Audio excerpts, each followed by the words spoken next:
그래서 부가가치세는 다른 건 모르셔도 일단 많은 분들이 이거는 좀 아시는 분들이 많으세요. 몇 프로 내죠, 부가가치세? 10% 냅니다. 네, 그래서 이걸 무슨 세율이라 그러냐면 단일 세율이라 그래요. 그래서 10%밖에 없어요. 근데 제가 항상 걱정되는 건 어저께 끝났잖아요, 대통령 선거가. 그러면 대통령 바뀐 다음에 언제가 될지 모르겠지만 이거 한번 만지는 타이밍이 누군가한테는 올 거예요. 왜냐면 돈이 필요하잖아요, 국가가. 그러면 국가가 돈이 필요하면은 뭐를 걷어야 되죠? 세금을 걷어야 되죠. 네, 근데 얘는 처음부터 생길 때부터 10%였거든요. 그래서 매번 세금 얘기가 나오면 부가가치세 올리자라는 얘기가 나와요. 그래서 항상 나오는 얘기가 12%, 13% 이렇게 올려야 되지 않냐. 근데 언젠간 올라갈 겁니다. 지금 당장은 아니지만 경기가 좀 풀리면 올라는 갈 건데 어느 정권에서 만질지 모르겠지만 만지긴 할 거예요. 왜냐면 돈 필요해. 그러면은 뭐를 더 걷어야 돼요? 세금을 더 걷어야 돼. 그러면 그 중에 만만한 것 중에 하나가 부가가치세거든요. 뭐 다른 것들도 여러 가지 있지만 그 중에 만만한 것 중에 하나가 부가가치세예요. 네.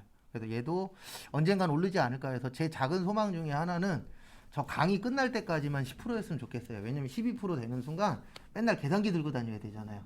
계산하기가 12%는 암산으로 안 되잖아요. 솔직히 10%는 공 하나만 빼면 되니까. 근데 어떻게 바뀔지 모르겠어요. 그래서 거기 교재 잠깐 보시면은요. 284페이지. 부가가치세 다들 많이 들어보셨을 건데 VAT라고도 합니다. 그래서 Value Add Tax라고 해서 이론상 부가가치를 과세 대상으로 하는 조세입니다. 그래서 좀 이따 제가 부가가치가 뭔지 설명을 드릴 거예요.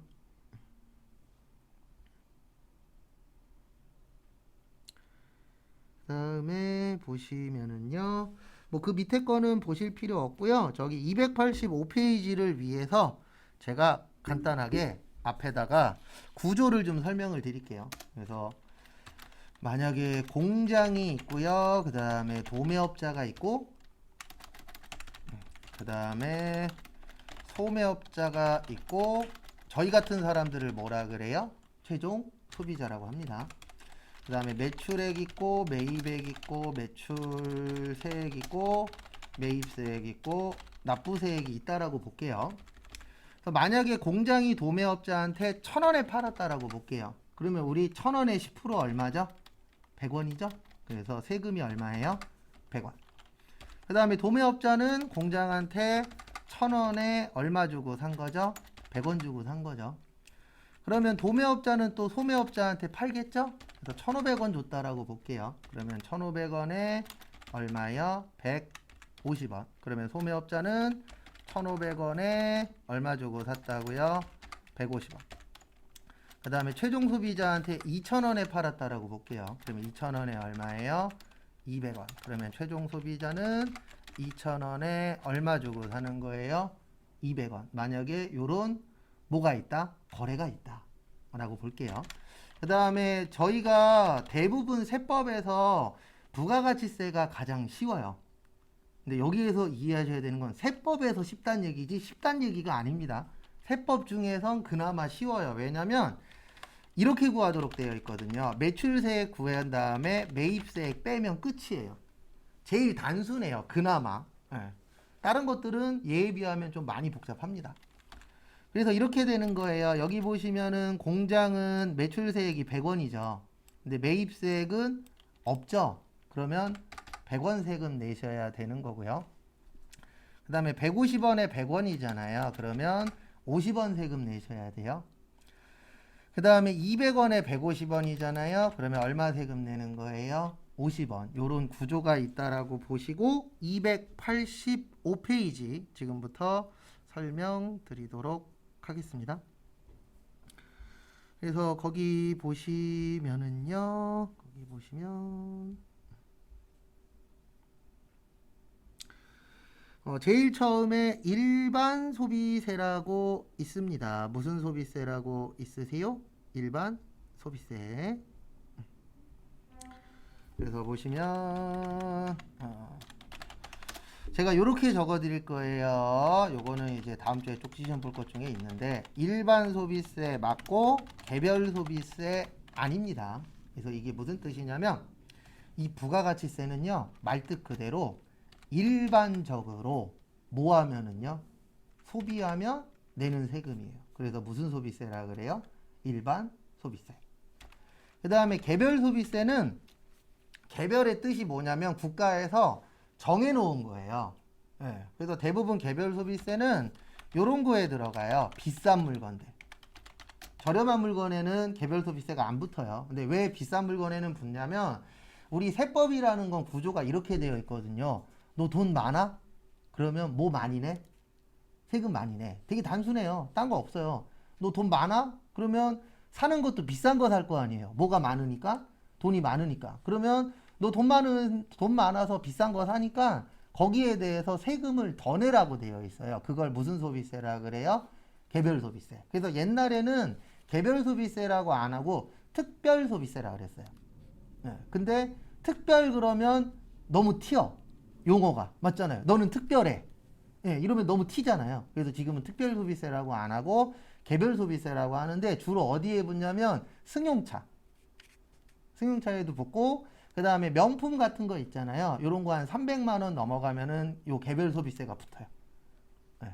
그러니까 결론은 싼 거에는 안 붙습니다. 근데 부가가치세는 싸든 비싸든 다 붙어요. 그래서 일반적으로 소비하면 내는 세금이다. 그래서 뭐라 그래요?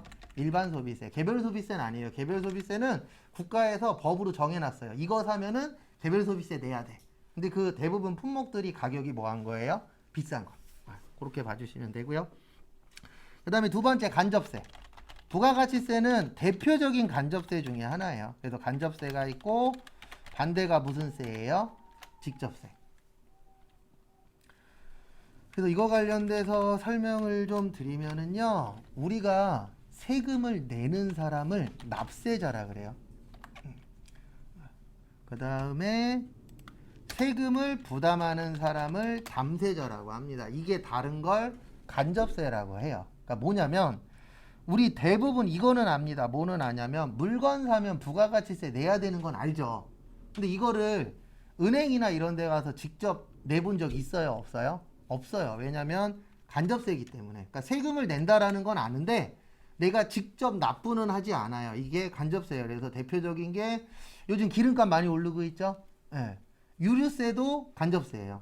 그러니까 기름 넣을 때 기름값에 세금이 들어있어 라는 건 알잖아요. 근데 내가 직접 은행 가서 납부하지는 않죠. 예, 이런 게 이제 간접세고, 직접세의 가장 대표적인 건 저희가 전산세무 때 배울 소득세, 예, 그 다음에 법인세, 이런 것들이 직접세예요. 그래서 제가 아까 세금이 필요하면 부가가치세를 올릴 확률이 있다 그랬잖아요. 왜 그러냐면 직접세를 올리면은요, 거부 반응이 심해요. 노동자들이나 회사가 거부 반응이 심해요. 왜냐면 생각해 보십시오. 내가 근로소득자인데, 아니면 내가 사업자인데, 국가에서 세율 올리겠대. 세금 더 나게 하겠대. 그러면 거부 반응이 어때요? 심해.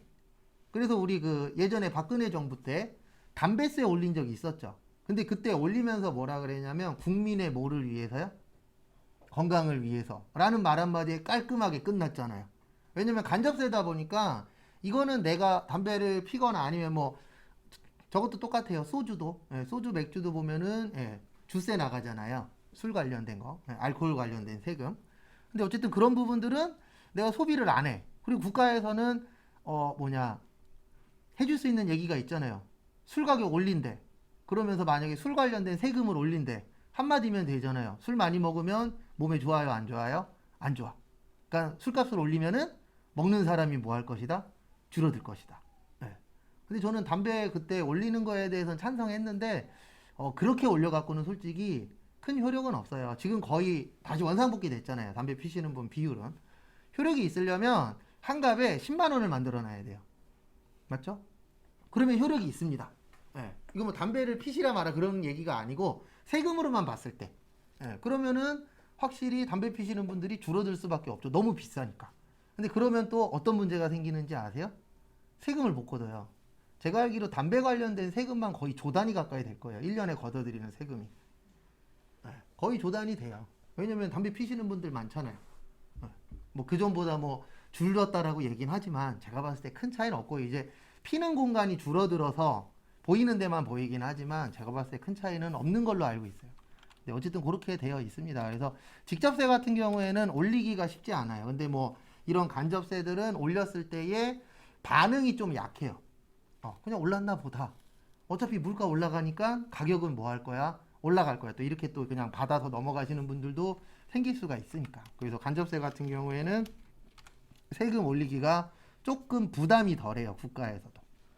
그래서 우리가 배우는 부가가치세가 가장 대표적인 간접세입니다. 근데 왜 이런 거에 대한 반응이 좀 약하냐면 우리 그냥 물건 살 때 1,000원이요 그러면 1,000원 내죠. 그리고 영수증 받는데 대부분 영수증 잘 안 봐요. 저 같은 경우는 영수증 보면서 요거는 세금 내네, 요거는 안 내네 이런 것도 보긴 하는데 대부분 그냥 1,000원이면 1,000원 내고 끝이잖아요. 맞죠? 근데 그 1,000원 안에 세금이 뭐 되어 있죠? 포함되어 있죠.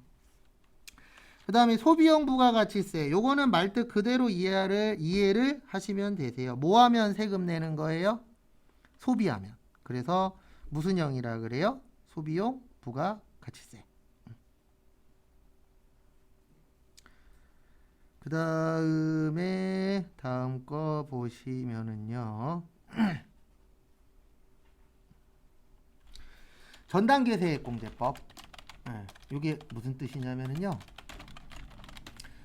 세법에서는 차감이라는 말 안 써요. 공제의 뜻이 뭐냐면 뺀다란 뜻이에요. 그래서 전단계 세액공제법은 이게 전단계 세액공제법입니다. 아까 150원에서 얼마 뺐었죠? 100원 뺐죠. 이렇게 빼주는 거를 공제라 그래요. 그래서 나중에 4월 달에 전산세무 배우실 때 소득공제, 세액공제 이런 얘기가 나오거든요. 그래서 소득공제는 소득에서 뺀다는 얘기고 세액공제는 어디에서 뺀다는 얘기예요? 세액에서. 그래서 공부하실 때 공제라고 나오면은 더한다, 뺀다, 뺀다. 그래서 요게 각 단계예요. 그래서 각 단계에서 빼준다. 그래서 뭐라 그래요? 전단계 세액공제법이고요. 그 다음에 시험 문제로는 요게 가끔씩 나와요. 전단계 거래공제법. 거래를 빼는 게 아닙니다. 거래를 빼는 게 아니고 뭐를 빼주는 거예요? 세금을 빼주는 거예요. 그래서 전단계 세액공제법.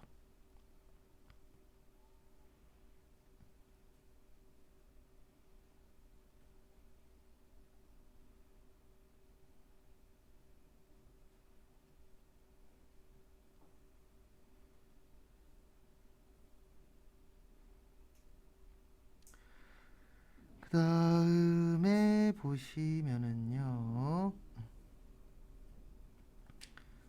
다음 거 보시면 거기 소비지급 과세원칙. 소비지급 과세원칙에다가 이렇게 적어주세요. 영세율. 그 다음에 수출. 그 다음에 생산지급 과세원칙. 요거 네 가지는 나중에 따로 외울 거예요. 다음 주에. 근데 왜 외우냐면 이거 시험 문제 잘 내는 문제 중에 하나예요. 그 다음에 부연 설명을 좀 드리면은요. 이렇게 되는 겁니다. 어떻게 되는 거냐면 요 소비지급 과세원칙은 수출하는 물건에 대해서 해당이 되는 거예요. 그래서 수출하는 물건은 우리나라에 세금을 안 내요. 부가세를. 그래서 세율이 몇 프로다? 0%예요. 0이면 세금 안 내잖아요. 그래서 0의 세율이다. 그래서 무슨 율이라 그래요? 영세율. 근데 왜 그렇게 하냐면은요. 여기 앞에 잠시만 봐보세요. 만약에 우리 회사가 볼펜 파는 회사예요. 근데 볼펜이 1,000원짜리가 있어. 요거는 만약에 영세율이에요. 그 다음에 1,100원이 있어. 우리 세금 내는 걸 과세라 그럽니다. 뭐라 그래요? 과세. 그러면 우리 회사가 만약에 수출하는 회사예요. 그러면은 1,000원짜리가 수출이 잘 될까요? 1,100원짜리가 수출이 잘 될까요? 당연히 1,000원짜리가 수출이 잘 되겠죠. 왜냐면 외국에 있는 분이든 우리나라 사람이든 장사하는 사람들은 다 똑같아요. 싸게 사서 어떻게 팔자? 비싸게 팔자. 그래서 세금을 안 걷으면은 1,000원이 되잖아요. 그러면 더 많이 팔 수 있어요? 없어요? 있죠. 그래서 영세율을 적용하는 이유는 크게 두 가지예요. 수출 촉진. 수출을 늘리기 위해서. 그래서 세금을 안 내면은 하나라도 더 뭐 될 것이다? 수출이 될 것이다. 그래서 우리나라도 보면은 외국 나가서 외국 여행 가서 거기에서 뭐 이것저것 사오시잖아요. 왜요? 외국 가서 사면 우리나라보다 훨씬 더 뭐 하니까요? 저렴한 것들이 있어요, 없어요? 있죠. 그래서 무조건 싸면은 하나라도 더 팔릴 확률이 있죠. 그 다음에 이중과세 방지 목적도 있어요. 이게 무슨 뜻이냐면 우리나라에다 세금 내고 외국에다가 세금 내면 똑같은 물건 가지고 몇 번 세금 내는 거죠? 2번 내는 거죠. 예. 이렇게 되도록이면 안 하도록 되어 있어요. 그래서 우리나라에다 세금 내지 말고 어디에다가만 세금 내라? 외국에다가만. 그래서 수출하는 회사들은 이게 중요합니다. 무슨 율이요? 영세율. 그 다음에 제가 아까 부가가치세에 대해서 깜빡하고 설명 안 드렸는데 지금부터 설명드릴게요. 왜 부가가치세냐면은요. 이래서 부가가치예요. 여기 지금 공장 있죠. 공장 앞에 아무것도 없죠. 그러면 0이 1,000원 된 거예요. 맞죠? 그러면 0에서 1,000원이 되면 부가가치가 얼마냐면 1,000원이에요. 부가가치의 뜻이 뭐냐면 늘어나는 금액이에요. 그래서 부가의 뜻이 뭐예요? 늘어나는 거잖아요. 그래서 0에서 1,000원 됐으니까 부가가치가 얼마예요? 1,000원. 그래서 1,000원에 10% 얼마 내는 거예요? 100원. 그 다음에 공장에서 도매업은 500원 늘어났잖아요. 1,000원이 얼마가 됐죠? 1,500원 됐죠. 그러면 얼마의 부가가치가 나온 거예요? 500원. 500원에 10% 얼마요? 50원. 그 다음에 도매업자하고 소매업자 둘이서 500원 차이 나죠. 맞죠? 그러면 얼마의 부가가치가 발생한 거예요? 500원. 그래서 500원에 10%니까 얼마? 50원. 그래서 여기 100원, 50원, 50원 다 합치면 얼마예요? 200원이죠? 이 부가가치세는 무조건 가장 마지막에 내는 사람이 다 부담하는 거예요. 그래서 사장님들 중에 이렇게 얘기하시는 사장님들 계세요. 부가가치세 내는 거 아까워 죽겠어. 근데 부가가치세는 본인 돈으로 내시는 게 아니라 구조 자체가 가장 마지막에 내는 사람이 다 떠안도록 되어 있는 구조예요. 근데 왜 사장님들이 내 돈으로 낸다라고 생각을 하냐면 일단 물건 팔고 돈 받았잖아요. 내 주머니에, 내 호주머니에 들어오면 누구 돈? 내 돈. 그러니까 내 호주머니에서 빠져나가니까 세금 내는 거 아까워 이렇게 얘기를 하시는데 원래 구조는 가장 마지막에 사는 사람들이 다 끌어안도록 되어 있습니다.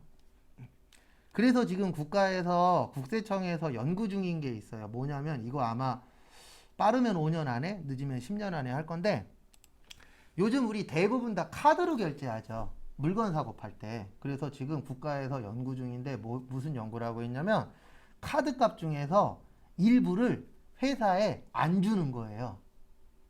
회사에 안 주고 카드 회사가 끌어안고 있어요.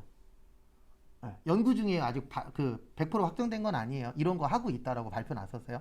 그래서 신용카드 회사에서 끌어안고 있다가 부가가치세 신고하잖아요. 그러면 부가가치세 신고 대금을 그 카드 회사가 끌어안고 있는 금액에서 빼는 거예요. 그래서 빼고 남은 금액만 뭐 하는 거예요? 주는 거예요. 왜냐면 요즘에 이제 세금 관련돼서 좀 거부하시는 분들이 있잖아요. 그리고 낼 수 있는 여력 되는데 안 내시는 분들도 실제 있어요, 없어요? 있죠. 비율로 봤을 때 아주 크진 않지만 어쨌든 그런 분들이 있다 보니까 국가에서도 이제 다양한 방법을 연구 중인데 그 중에 하나가 카드값을 이용해서 부가가치세를 내게끔 이렇게도 지금 현재 계획 중이라고 해요. 계획 중이지 확정된 건 아닙니다. 어쨌든 요건 나중에 외우셔야 돼요. 그리고 이제 요거 가지고 하나하나씩 또 보도록 하겠습니다. 286페이지 피세요. 286 피시고 그 다음에 거기 보시면 부가가치세 총칙이라고 있습니다.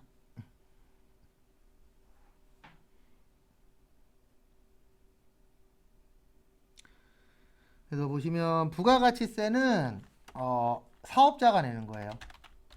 부가가치세 납세 의무자는 누구라고요? 사업자. 근데 우리는 사업자예요, 소비자예요?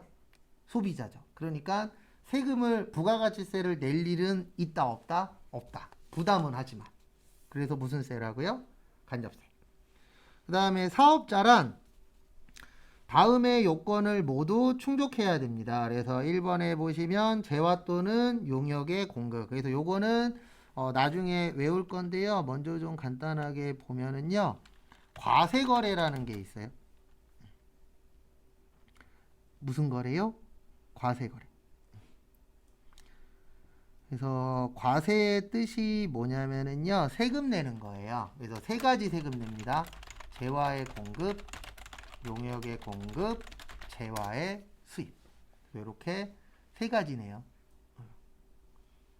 그래서 거기 지문에 재화 또는 용역의 공급이라고 되어 있죠. 그래서 이럴 경우에 세금을 내는 건데, 재화의 뜻은 좀 이따 한번 더 볼 거예요. 간단하게 설명드리면 재산적 가치가 있는 유채물과 무채물이라고 되어 있는데, 일단 간단하게 그냥 물건 사고 판다라고 보시면 돼요. 그래서 물건 사고 팔면 뭐 내야 돼요? 세금. 그 다음에 용역은 재화가 아닌 것인데 일반적으로 서비스라고 생각하시면 돼요. 대부분 몸으로 하는 거. 그래서 우리가 좋은 말로 쓰는 건 아니지만 용역회사라고 있어요? 없어요? 있죠. 네. 그래서 그런 데들이 대부분 이제 몸으로 하는 일, 네, 그런 일을 하는 곳이 이제 용역회사잖아요. 그래서 그런 경우에 이제 뭐가 되는 거예요? 과세, 세금 내는 겁니다. 그 다음에 두 번째 보시면 계속적이고 반복성이 있어야 돼요. 그래서 이것 때문에 요즘 뭐 당근마켓이니 중고거래 하시는 분들이 있죠. 중고거래 하시는 분들은 부가세 안 내요. 왜냐면 여기에 안 걸려요. 계속적이고 반복적이 아니잖아요. 대부분 중고 물건이 있을 때 생각나면 뭐 하는 거죠? 사고 파는 거죠. 그래서 부가가치세를 일반적으로 그런 분들은 안 내셔도 됩니다. 그 다음에 3번 영리목적성하고는 상관이 없어요. 그래서 영리목적성하고는 상관이 없다. 영리목적이라는 게 뭐죠? 돈 버는 목적이잖아요. 그래서 우리가 회사를 나눌 때에 이렇게 나누기도 해요. 영리회사하고 비영리회사. 그래서 영리회사는 돈 버는 게 목적입니다. 대표적으로 뭐 삼성, 현대, 기아, SK 뭐 이런 대기업들 있죠? 대부분 기업들은 영리 목적이고 국가라던가 지방자치단체, 그 다음에 어떤 협회 이런 데들은 비영리 단체예요. 국가가 돈 벌어요? 아니죠. 국가가 돈 버는 게 목적이 아니잖아요. 돈 버는 게 목적이면 연말 될 때마다 보도블럭을 갈아 끼우면 안 돼요. 맞죠? 근데 툭 하면 보도블럭 뭐 하시죠? 갈아 끼우잖아요. 옛날보다 줄어들긴 했지만 아직도 갈아 끼우긴 합니다. 근데 그 비율이 줄어든 거지. 그래서 비영리 목적이어도 부가가치세 요건에 해당되면 재화 또는 용역을 공급하고 계속적이고 반복적이면 세금을 내야 돼요. 그래서 좀 오래된 얘기인데 참고로 저도 교회 다녀요. 교회 관련된 얘기를 조금 해보면 과거에 이런 사건이 한번 난 적이 있었어요. 교회에서 어느 좀 큰 교회에서 교회 안에다가 커피숍을 차렸어요. 교인들한테 판매 목적으로. 근데 그때 이제 국가하고 교회하고 맞닥뜨렸죠. 국세청하고. 왜 그랬냐면 국세청에서는 커피숍이잖아요. 그러면 뭐 내야 돼요? 세금 내야 돼. 이렇게 나온 거고 교회에서는 우리 교인들을 위한 거다. 그래서 이거 팔아갖고 돈 받아서 교회를 위해서 쓸 거다라고 이야기했지만 영리 목적하고 관련이 없다 그랬잖아요. 그래서 세법적으로 봤을 때는 커피숍이라는 건 어디에 차리든 뭐를 내야 돼요? 세금을 내야 돼요. 절에 차려도 세금 내야 돼요. 왜요? 영리 목적하고는 관련이 없어요. 근데 반복적으로 커피를 팔잖아요. 그래서 결론적으로 최종적으로는 마지막에 교회가 커피숍을 철수했어요. 근데 왜 그랬냐면 이런 위험 부담이 있어요. 교회도 이제 앞으로 이 얘기는 계속 나올 건데 교회에서 만약에 그 커피숍을 계속 갖고 있잖아요. 그러면 나중에 국세청에서 세무조사가 만약에 들어오잖아요. 그러면 커피숍으로 안 끝나고 교회까지, 교회의 장부까지 봐야 되는 상황이 오는 거예요. 근데 교회 입장에서는 우리가 얼마 버는지, 누구한테 얼마 주는지 이런 게 오픈되면 안 되거든요. 왜냐면 교회에서 이제 뭐 비밀적으로 쓰는 것도 없지 않아 있을 거고. 그래서 커피숍을 철수했죠. 왜냐면 이게 장기적으로 봤을 때는 이 커피숍이 나중에 잘못하면 교회에 플러스가 아니고 뭐가 될 수도 있어요?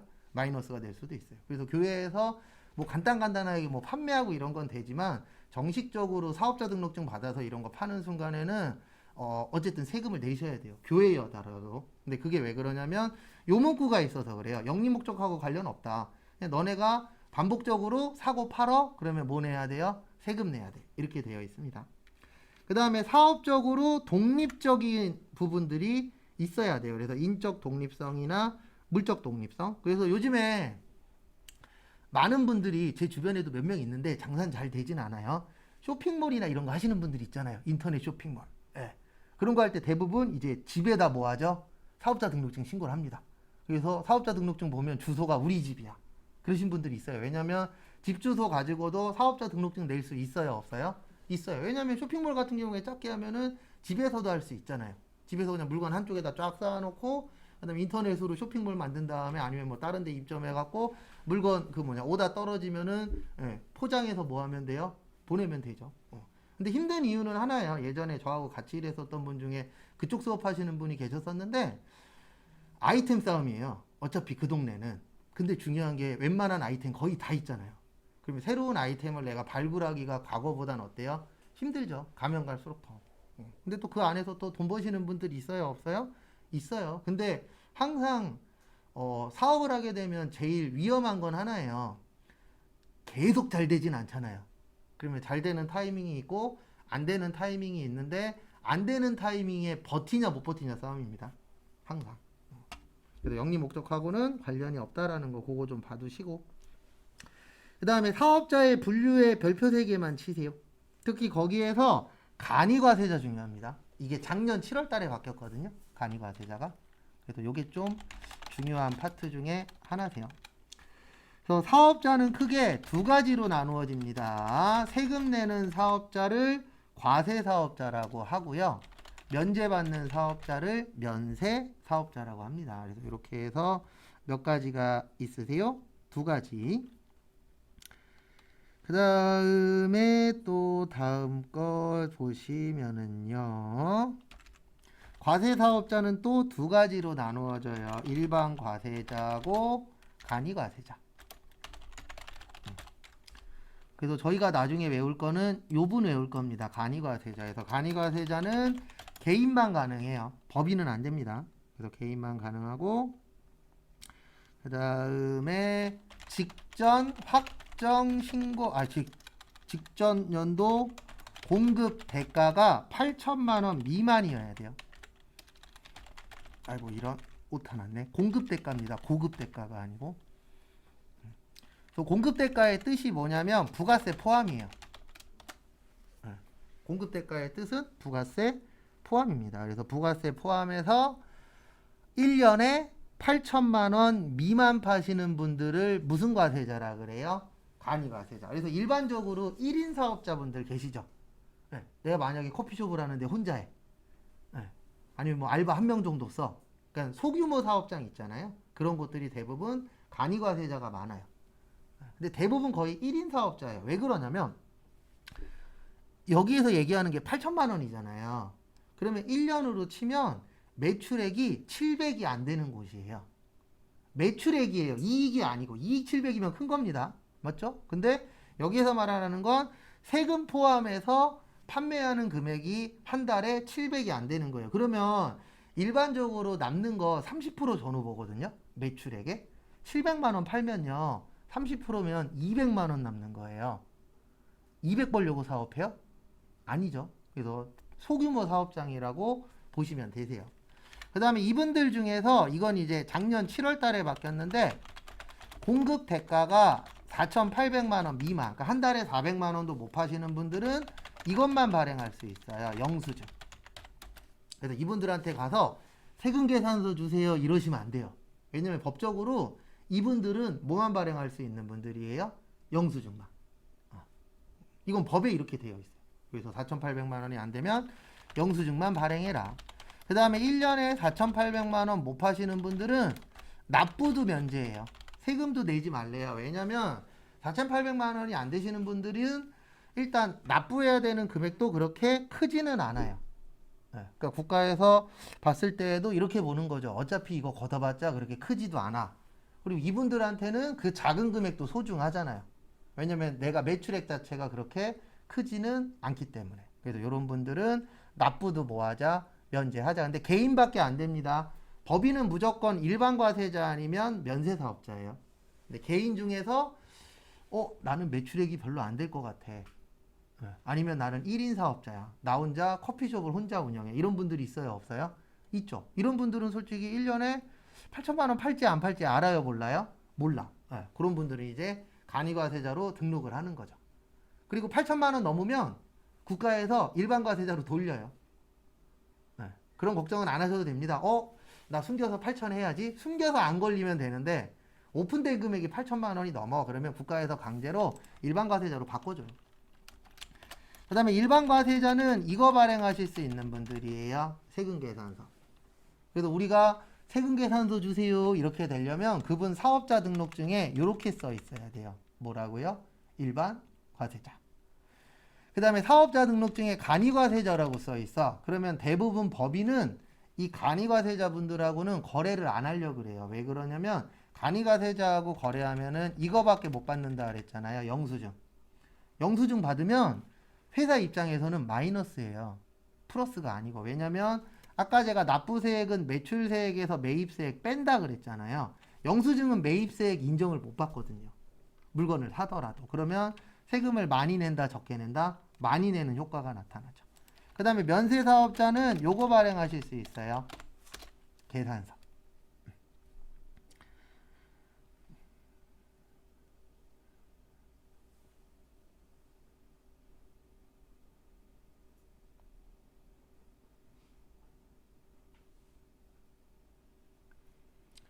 그래서 참고하십시오. 그래서 이러시면 안 돼요. 어떠시면 안 되냐면은 일반 과세자한테 가서 계산서 주세요 이러시면 안 되고 면세사업자한테 가서 세금 계산서 주세요 이러시면 안 돼요. 그리고 이거는 일반 과세자냐 면세사업자는 우리가 정하는 게 아니고요. 법에서 이미 품목별로 다 나눠놨어요. 이거 파는 사람은 면세, 요거 파는 사람은 과세 이렇게 아예 다 분리를 해놨습니다. 그래서 결론은 내가 하고 싶은 대로 할 수 있는 건 거의 없어요. 법에서 다 만들어 놓은 그 틀 안에서 뭐 하는 거예요? 움직일 수밖에 없습니다. 그러니까 뭐 물건 사고 파는 거야 내 맘대로 할 수 있겠지만 세금 내는 건 이미 다 정형화되어 있으세요. 그 다음에 거기 287페이지 제일 밑에 거 보시면은요. 제일 밑에 거 보시면 거기 밑에 기간이라고 있으시죠? 그거 관련돼서 좀 설명을 드리도록 하겠습니다. 그래서 287페이지 보시면 일단 우리 부가가치세는 1년을 크게 두 가지로 나눠요. 그래서 1기하고 2기로 나눕니다. 몇 기하고 몇 기요? 1기하고 2기. 그 다음에 또 두 가지로 나눠요. 예정하고 확정. 예정하고 뭘로 나눈다고요? 확정. 그래서 여기도 예정하고 뭐요? 확정. 이렇게 나누어 지세요. 그래서 결론은 1년을 몇 등분 하시면 돼요? 4등분. 그래서 1월 1일부터 3월 31일 거기다 적혀 있습니다. 4월 1일부터 6월 30, 7월 1일부터 9월 30, 10월 1일부터 12월 31일. 그래서 우리가 요거를 이렇게 표현하기도 하잖아요. 1, 4분기, 2, 4분기, 3, 4분기, 4, 4분기. 왜냐면 1년을 4등분 하는 겁니다. 그래서 이렇게 1년에 세금 신고를 몇 번 하시는 거예요? 4번 하는 거예요. 그 다음에 세법에 뭐라고 되어 있냐면 끝난 날로부터 25일 이후에 신고 및 납부하라고 되어 있어요. 그래서 1기 예정은 4월 25. 그 다음에 1기 확정은 7월 25. 그 다음에 2기 예정은 10월 25. 그 다음에 2기 확정은 1월 25일까지 뭐해라? 신고하고 납부해라. 근데 왜 25일이냐면 법에 끝나는 날로부터 며칠이네요? 25일 이내에 해라. 이렇게 되어 있습니다.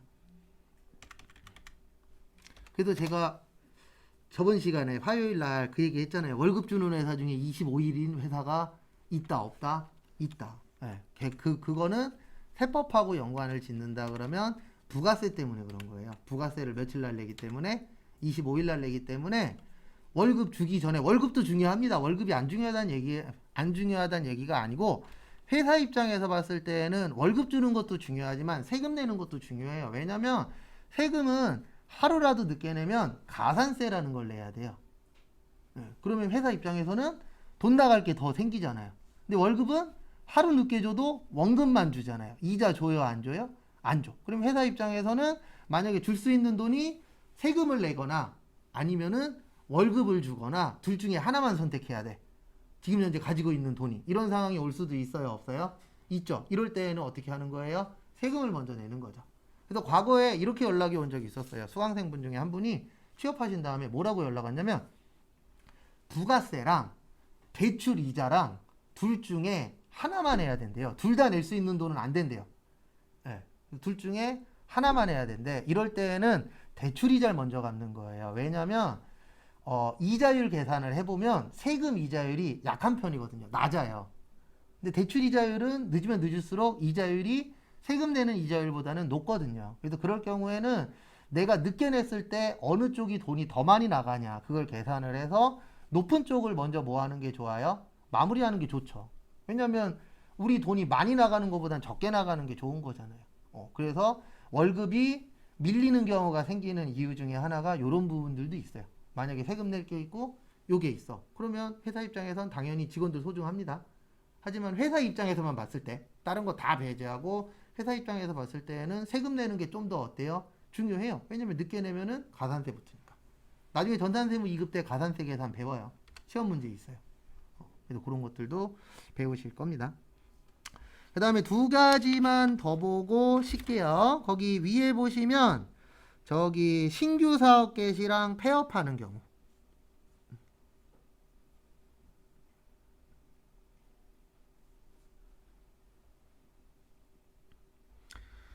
그래서 이게 무슨 뜻이냐면은 거기 신규 사업, 우리가 사업을 개시할 수도 있나요, 없나요?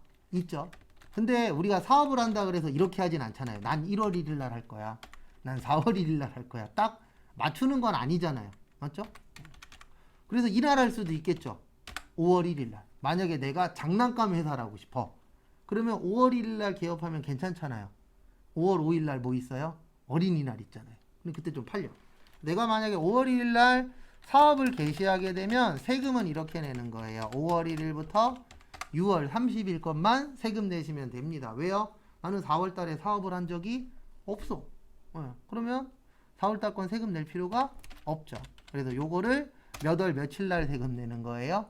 7월 25일 날. 그 다음에 슬픈 얘기이긴 하지만 앞으로 더 많아질 거예요. 제가 봤을 때에는 줄어들지 않을 겁니다. 뭐 하시는 분이요? 폐업하는 분. 그래서 요즘 특징 중에 하나가 주안도 그렇고 이렇게 다니다 보면 과거보다 상점이 빠져나가잖아요. 들어오는 속도가 느려지고 있습니다. 여기 지하상가만 해도 왔다 갔다 하시다 보면 문 닫은 데 은근 많아요. 부평 지하상가는 그나마 되는데 여기 지하상가 같은 경우에는 왔다 갔다 하면은 문 닫은 데도 많고 그 다음에 권리금도 없어요. 특히 이쪽 사이드 쪽은 권리금 거의 없어요. 권리금 거의 제로예요. 장사가 뭐 하니까요? 안 되니까. 설마 장사 잘 되는데 권리금을 안 받겠어요? 장사 잘 되면 다 받아야지. 왔다 갔다 하면서 그런 것만 눈에 보여요. 그러니까 이제 수업할 때 무슨 얘기를 해드려야 되나 이런 것도 중요하니까. 그래서 장사가 안 돼서 폐업을 할 수 있습니다.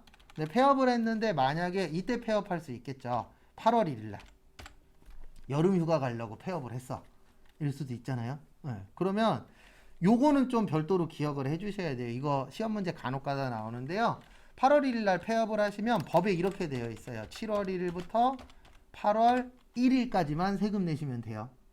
근데 신고 및 납부가 9월 25일까지 하도록 되어 있어요. 왜 그러냐면 폐업은 폐업일이 속하는 달에 다음 달 25일까지 신고 및 납부하라고 되어 있습니다. 그러니까 내가 만약에 8월 달에 폐업을 했어. 그러면 9월 25일까지 세금을 내도록 되어 있어요. 왜냐면 이 부가세를 만들 때 무조건 부가가치세는 25일이 되도록 세팅을 다 잡아버렸어요. 그래서 일기 예정은 여기 3월 달에 끝나니까 4월 25. 무조건 다 신고 및 납부는 부가세는 며칠이 끝나도록 되어 있는 거예요? 25일. 왜 그렇게 해놨냐면 아무 때나 신고 가능합니다 이러면은요 국세청 직원들 세무서 직원들 정신 없어요. 맞죠? 왜냐면 아무 때나 가능합니다 그러면 진짜 아무 때나 와갖고 신고할 거니까. 그래서 부가가치세 같은 경우에는 다 며칠로 맞춰 놓은 거예요?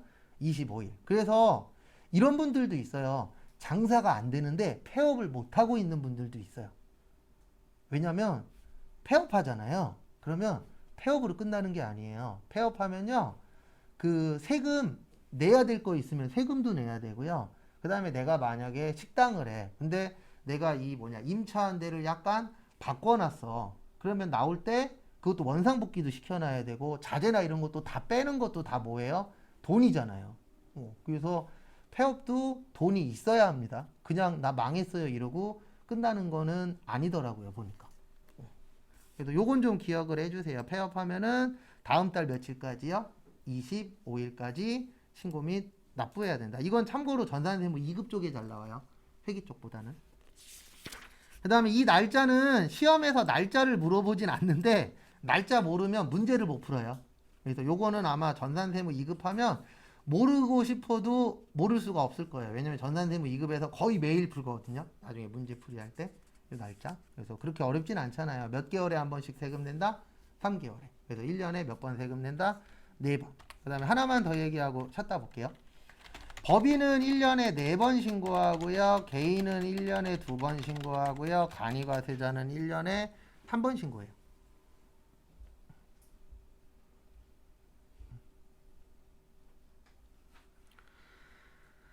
그래서 이게 보시면은요, 여기에 뭐냐면은 법인은 회사 규모가 크죠. 그래서 1년에 몇 번 신고한다? 4번. 그 다음에 개인은 거기 그 287페이지 보시면 1기하고 2기로 신고해요. 그래서 1기하고 2기니까 1년에 몇 번 신고한다?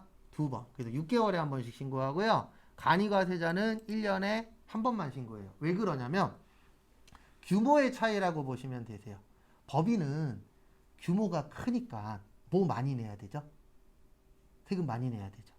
맞죠? 근데 이거를 1년에 한 번만 내래. 그러면 금액이 너무 크잖아요. 그래서 4번 내는 이유가 분산해서 받는 거예요. 그래서 나누어서 내면은 조금 부담이 어떻죠? 덜 되겠죠. 그 다음에 개인은 법인보다는 작잖아요. 그러니까 1년에 몇 번 신고합시다? 2번. 간이과세자는 가장 작은 단위잖아요. 그러니까 1년에 몇 번 신고만 해도 지장이 없다. 한 번만 신고해도 낼 세금이 많지는 않을 것이다. 이렇게 보는 거예요. 그래서 나누어서 내는 이유는 분산 효과라고 보시면 돼요. 만약에 한 번에 10억 내는 거랑 나누어서 2억 5천씩 내는 거라는 부담이 어때요? 달라요. 그래서 우리 보면은 저도 지금 동생이랑 모으고 있는데 가족들끼리 놀러 다니려고 갯돈을 하고 있어요. 근데 이게 둘이니까 그나마 낫지. 종종 무슨 생각을 하냐면 이건 저도 이제 부모님이 좀 나이가 드시고 나셔서 생각한 건데 우리 꼬맹이는 혼자라 좀 문제기는 한데 뭐가 문제냐면 부모님한테 뭔가 해줘야 되는데 혼자서 해주는 거랑 여러 명이 해주는 거랑 부담이 어떻죠? 다르죠, 당연히. 그래서 어떤 돈 나가야 될 때 보면은 가족이 많으신 분은 또 그럴 땐 또 부러워요. 근데 또 키울 땐 또 쉽지는 않긴 하겠지만 장단점이 다 있잖아요. 그래서 분산으로 나누어서 낸다. 이렇게 봐주시면 됩니다. 그 다음에 잠깐 쉬었다가 3시 5분에 거기 288페이지부터 또 보도록 하겠습니다.